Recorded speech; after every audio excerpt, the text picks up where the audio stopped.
Hello and welcome to Light Talk with Claiborne Cox and the Cox family. So basically Sam's tardy and we were here first, so we just kind of took over. Yeah, so can we paint this purple, Dad? It's ours now. Yeah, this is our room now. Yeah, I think purple is a great idea. The floor's a bit hard, maybe some artificial grass? I love it. We'll sod this place. Yeah. So it's our TV show now. So, hey guys, how are you? I'm so glad that you're here, and I hope that you're ready for the show. We should get started in just a few minutes. Oh, we hope you're ready for the show. Please have a seat, Sam. It's ours now. Well, it's ours. What is ours? Well, join the show. Okay, yeah. Well, You're our first guest. wait. Hold on. I'm your. Question number one: how much money do you make? Because I've been thinking about a new occupation recently. So I don't make. Wait, is this a part of the? what's your social security number? That's kind of. That's personal. Well, hey, can I borrow $5? Because we're about out of gas. I want to stop by Chick-fil-A on the way home. I have a Chick-fil-A gift card. I can give you. Yeah. Okay. Yeah. Live from Phoenix City, Alabama. This is Light Talk with Claiborne Cox and the Cox family.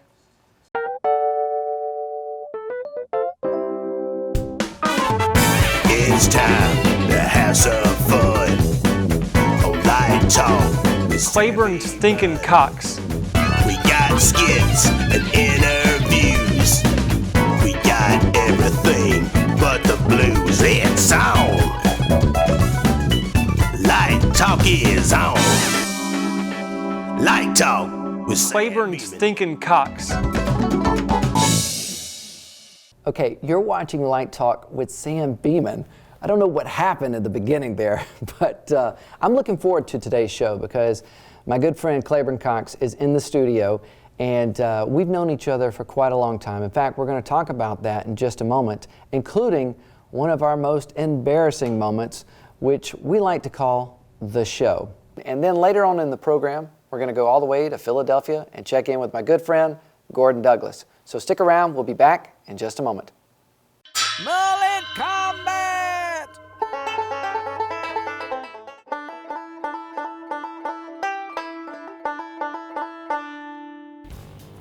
Brawl! All right, baby girl, let's go! Richard! Oh, my boogie! Oh, bless your heart. Get on over here. Oh! All right, baby girl, batter up! Didn't your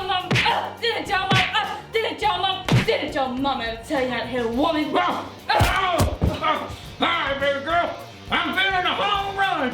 Batter up! Whooper! I think it's time to open up the can!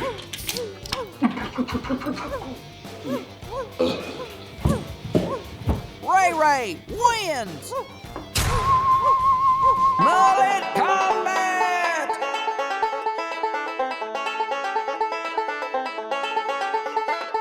Mullet Combat! As promised, we're back here on Light Talk, and I'm going to introduce you to my first guest. This is Mr. Claiborne Cox and family. Hello, guys. Hey, thanks for having us. We appreciate it. All right, so tell us who we have here. We've got the whole crew tonight. Can you tell me your names? I'm Cassidy. I'm Chloe. I'm Claiborne. And that's the little stinker. I'm Kayla. This is Kayla. She's 3 months old, and I'm Karen. Man, little Kayla. Thanks for having us. Oh, Yeah, we you're appreciate welcome. it. Yeah, I'm sorry. I was just looking at Kayla there. Wait, isn't this our show? Well, Yeah. We'll give him the reins back. Okay. give it back to me. Thank you. So Clay, I know that when we were going to have you on the show back in April, and well, I guess it was a couple of months ago, right? Oh yeah, it's been a while. Yeah, it's been a while. And then of course we had you on a Zoom check-in. Right. So that was a lot of fun. But it's great to have everybody here tonight. For those of you who don't know, Clay and I, we go back with 2010. I think. About 10 years, yeah. Yeah. And so as promised, one of our one of our shows that kind of goes down as the show. It was just one of those moments where it seemed like I couldn't do anything right. And I think it started when I told the audience that they had to move forward. Oh yeah. So okay, in comedy, we were cutting our teeth, and so we didn't know a lot of things that we do know now. And one thing you can't do, you can't come in as the enforcer and tell people where they have to sit when they've already sat. Switch their seats and then just turn on the funny button, and they're already against you. Yeah, especially when they're sitting there like this. Mm-hmm. Yeah, and then come on down. Right. Come on down to the front. Yep. Come out of the shadows. You know, they don't want to come out of the shadows. No, so you're already the bad guy at that Oh point. yeah, absolutely. I was that bad guy, and it didn't stop there, because then when I went to go, now this was the first time I had ever put notes. I remember that you used to put like. Sure. You put little things. They were little drawings. Little drawings, so I could glance down and see, like, oh, that story is next, and then look back up. Yeah. And see, I never did that. Mm-hmm. I thought that you had notes, so I typed out an outline. Yeah. I didn't realize that they were drawings, and I thought, well, I'll put this on a music stand. Right. And I went to pick up that music stand, and the head broke. Yep. And the music stand fell over. And everybody's waiting for this show to start, and I was like, hold on, give me one moment. Does anybody have any water? My mouth is really dry right now. Okay, so in fairness, Awful. I'll say it delicately. Someone that Sam didn't expect walked into the room right before the show. It really caught you off guard, and so you were already a little nervous. So yeah, when the music stand broke, after the enforcer had told everyone who was comfortable to move from where you are to somewhere where you don't want to sit, he broke the music thing. And so his mouth, in the music stand, you know, had been there for probably years. He breaks that, he has to like put it down, so the notes are gone. An unexpected person's in the crowd. The whole crowd hates you already. And then his mouth literally went dry. Yeah. So like he's I couldn't hardly smacking. talk. You really couldn't. And you were just talking normally like 2 minutes before that. And suddenly like you changed your voice, and I saw, oh, this is not good. I don't know if they thought it was part of the act or what. Well, it was an act that they were not enjoying, I will say that. And it wasn't helpful that I tried to do improv games with the audience, because I was like, let's get some volunteers out of the audience right now. And Right. they didn't. I was like, anybody. Just two people. Just two? Oh, it was. The dominoes kept falling. It just that kept night. falling. And So, but we've had many great shows after that. Oh yeah. And our thought is, well, it can't be as bad as that show. Yeah, as long as we have that one, it's like, well, I mean, and that's the thing, as a comedian, especially any comic, you know, up and coming comic that might be watching right now, you know, you're gonna bomb. And even for the pros, you know, I mean, we all bomb at some point. Oh, sure. Mm-hmm. I mean, that's just part of it. Not every audience is going to like you.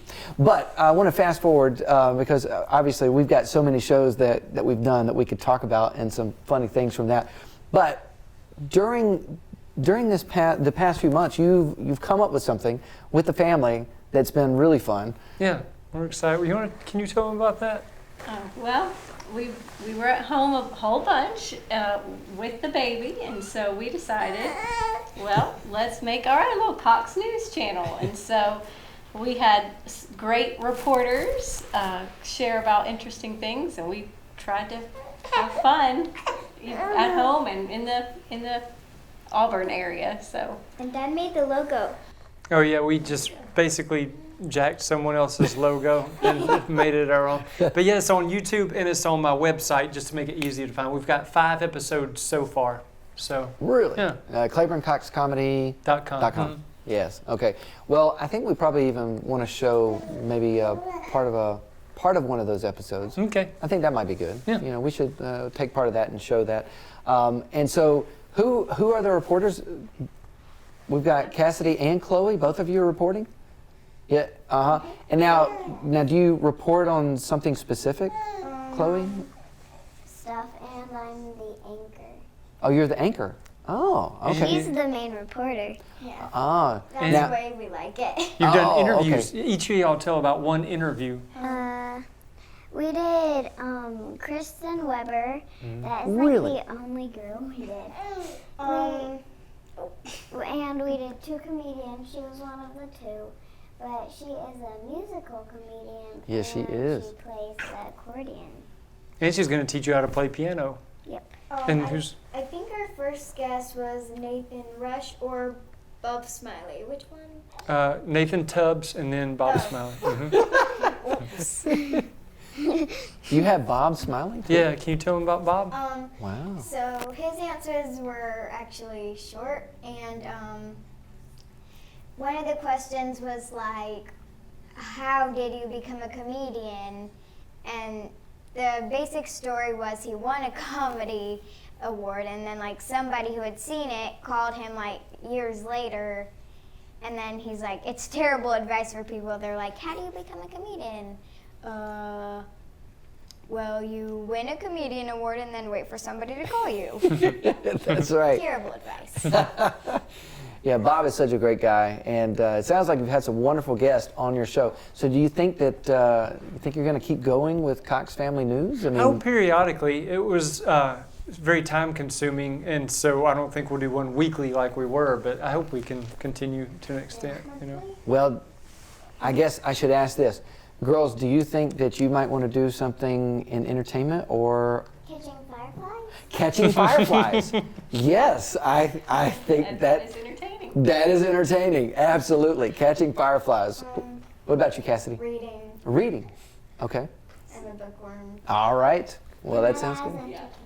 Would you like to be a reporter or an actor or anything like that? An actor. I could definitely see that. Actress?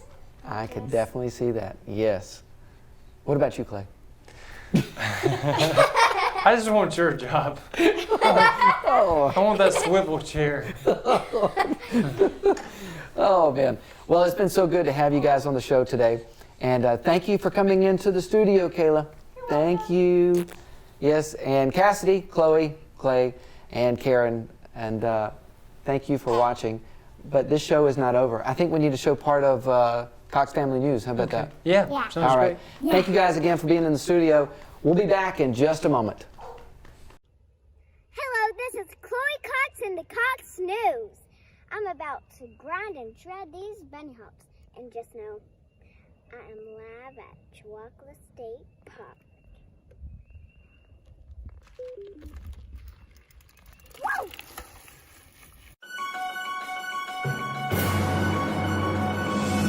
This is Chloe Cox and welcome back. Let's check out some highlights from our outing.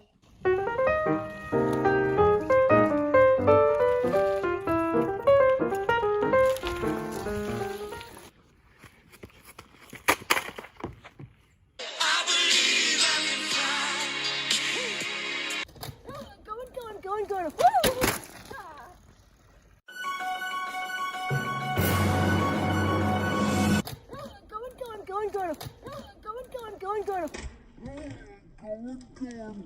Going.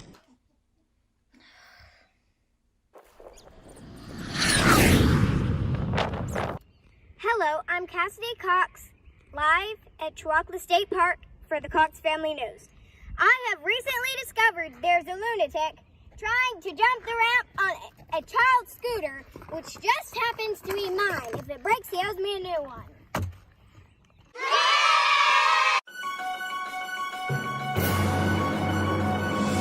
I would like to inform you that after the biking, we also went to the creek. It was okay. I found some really cool clams. I found a tennis ball. I found an egg. It's a bunch of chicken eggs. Yeah. The other ones must be diseased. They're together. Don't you like them? Hey, quick shout out to Shannon Roberts, who went to school here at Auburn High School and then graduated from SCAD, is in Los Angeles now. And she did our family drawing, and she does commissions too. So anyway, yay! Hey, Shannon, can you teach me how to draw a frog.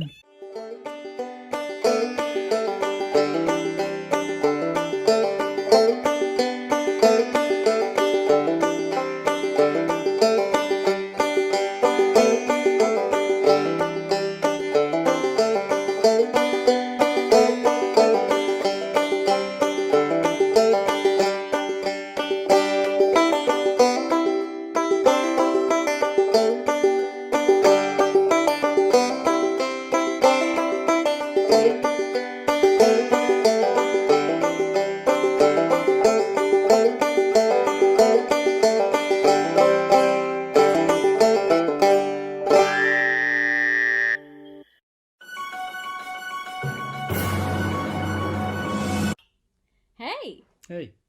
maybe she'll let us get some sleep tonight. And we're back. That was so much fun with Clay and his family. And hey, be sure to check him out at ClaiborneCoxComedy.com. I was going to say Claiborne Cox family, but I mean, that was just amazing having him on there. But you know what? As promised, I have another friend, another comedian who Clay and I both have done shows with. In fact, we've all done one together. Gordon Douglas, all the way from Philly, right? Live from Philly, the city of brotherly shove. Really? Yeah, born and raised at the end of the airport, which is like my great grandmother's house was the first house at the end of the runway, and we were 3 houses down. I tell people if I talk fast, it's because we try to get everything in between the takeoffs. That's great. Now, Gordon, I know it's been a long time since you've been on Light Talk. And of course, it's a little different because we're doing it, Zoom. Yeah, well, last time it was like 123 degrees in the garage. It was, and your mom paid us a visit in the middle of the show. It was nothing like live TV. Oh, I remember that. Wow. Okay, I'm smiling to the point where my cheeks hurt right now because, wow, I do remember that. Yeah, didn't she like knock on the door or something? We tried to ignore her 3 times, but she was very persistent. Sorry, Mom. Yes, that's right. Well, I did a live video with Clay. Clay was just in the studio. He's one of my all-time favorites. I know. Clay and the whole family came, even the baby. Oh, right. Yes. So everybody was on, and they tried to hijack my show. Can you believe it? Don't compete with kids. It's hard. It's hard. They wanted to call it Light Talk with, he said, Claiborne Stinking Cox family. So he wanted to hijack the show. But yeah, we did a little live video, and I told him, I said, this is different from the last time. He goes, oh, yeah. So here's the thing. It was like really hot. I mean, it was like, I was sweating, Sam, And I said, I can't remember if it was you or Gordon, but somebody had like sweat beads dripping off their nuts. Yeah. It could have been both. Yeah, exactly. It could have been both.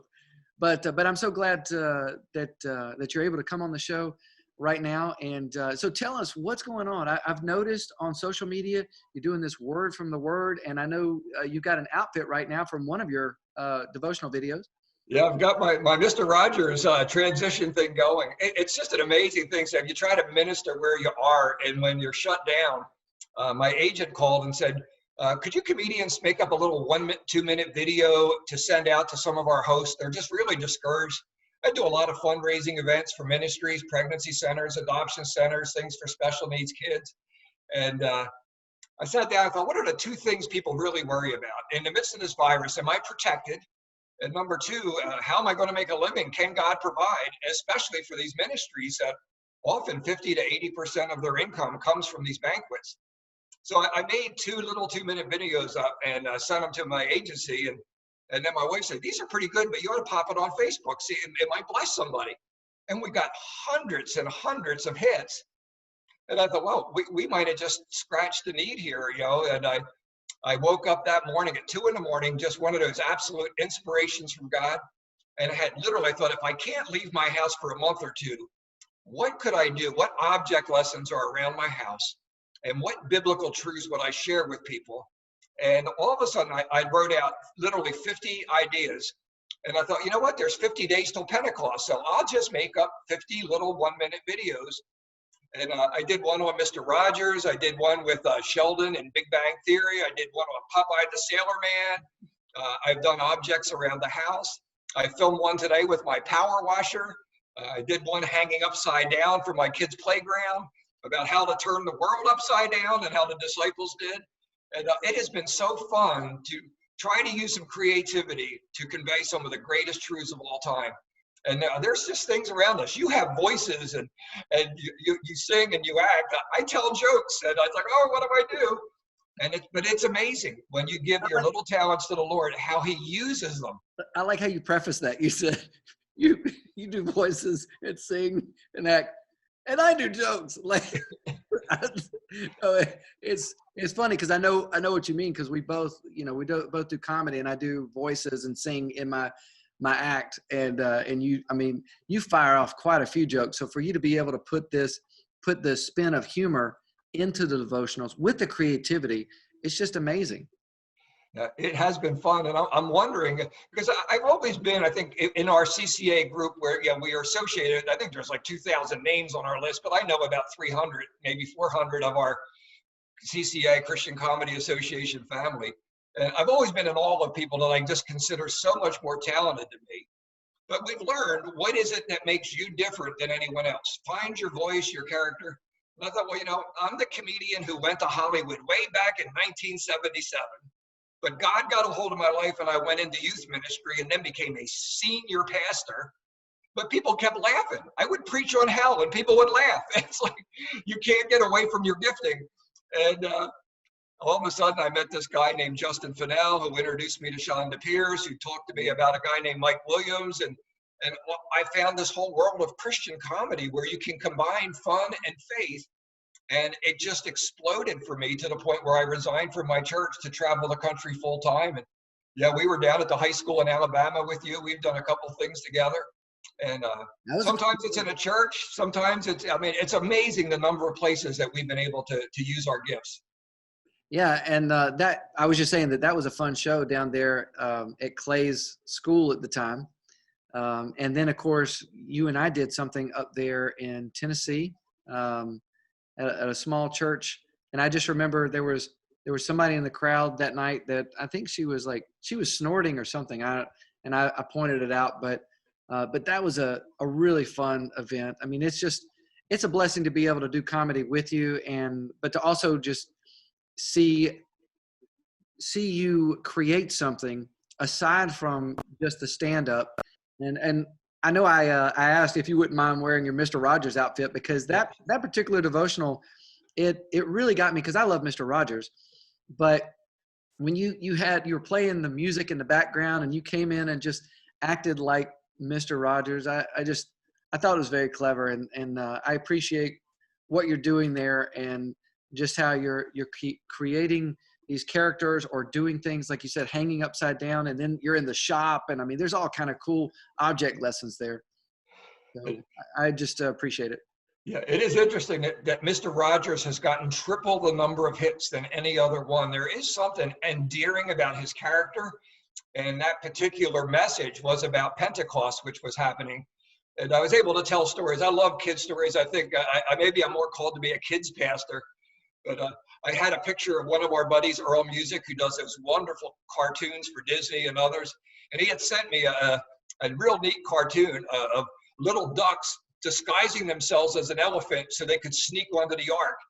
And that led into a story about the elephant and the ant, which is one of my favorite preaching stories, because the ant thinks that he's as strong as the elephant. And there's a lot of funny byplay in it, but the message itself is so powerful that really, we are so weak and how much we need the Lord. Apart from him, we can do nothing. But that Pentecost theme is that we have the power of God to do whatever he's called us to do.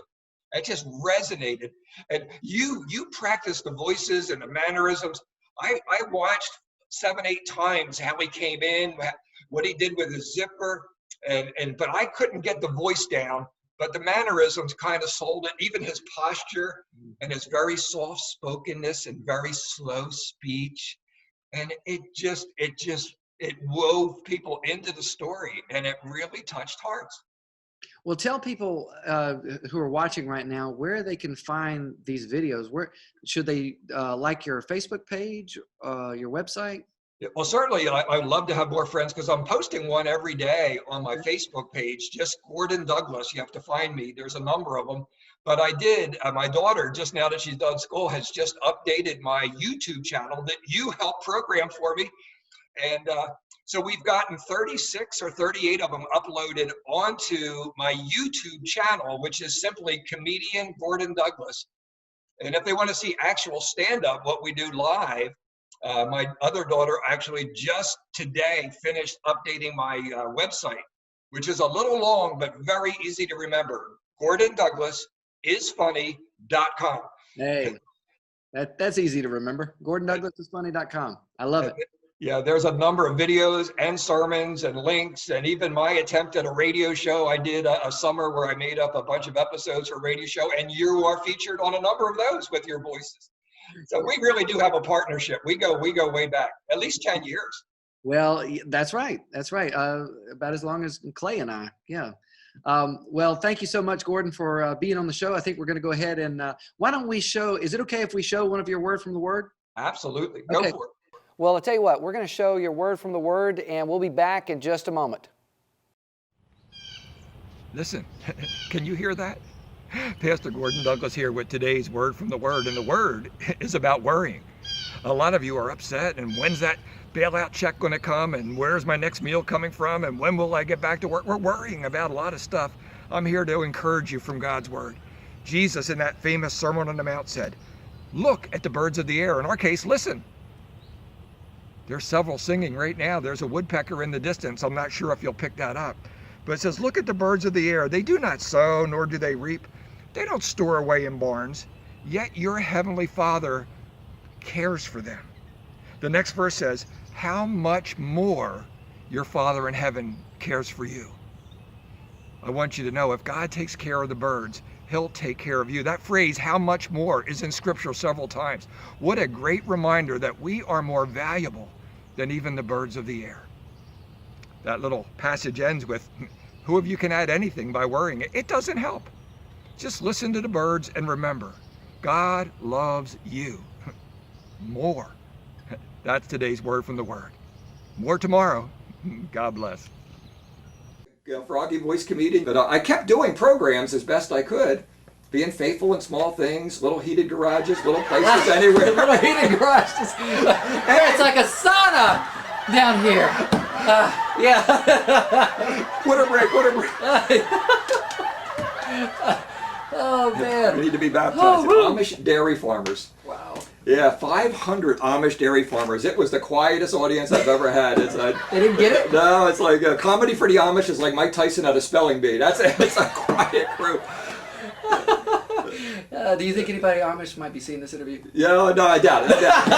There's a couple backsliders, maybe a TV in the barn or something. We got some electricity. Yeah. Here's a car. Okay, so. But actually, they have a wonderful sense of humor. It's just that they don't laugh out loud. Wonderful people. They nod and they smile. In fact, this lady came up to me after the show. Little bonnet, all dressed, the little gingham dress, and the husband's there with the suspenders on. And she says, I got a joke for you. And her husband's like, oh my goodness. My wife's, she said, you know why the Amish have so many kids? I said, no, she's doing blue material to a Christian comedian? Why do the Amish have so many kids? She said, because of the Mennonite.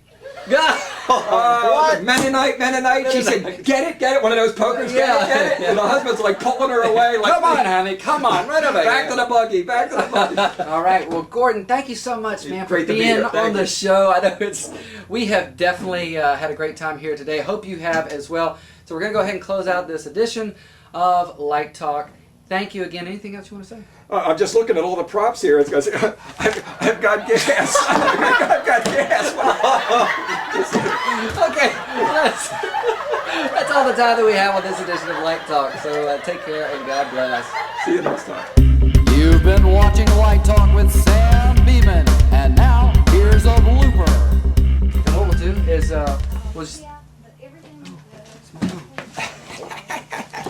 like I'm right in the middle of an interview, Mom. Love you. Thank you, Mom. Okay, I'm about to start this show.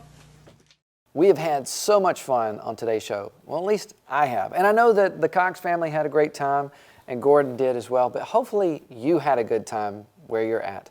Now, one of the things that I've been thinking of for the past, I don't know, couple of weeks or so, is something it's really struck me as strange, odd really.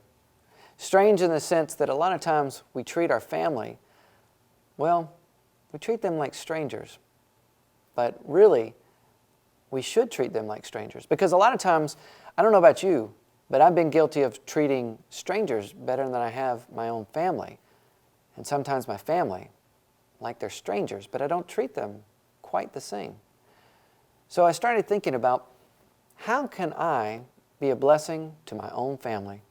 The people that I love the most, the people that are closest to me. Because if I treat people in public, strangers, people that I don't even know, with kindness and respect and, I don't know, just a common courtesy, if you will, then how could I apply that to my family? Because a lot of times we have a lot of emotions and experiences that are tied to the people that we love, the people that we know, and sometimes it can make it hard to just treat them with kindness and love. But if we operate in forgiveness, mercy, grace, and compassion, we can treat them like strangers every day, and every day be a new experience. And you never know what can happen through that. So, I hope you've had a great time here on Light Talk. And hey, check me out at my website at sambeman.com. And as always, take care and God bless.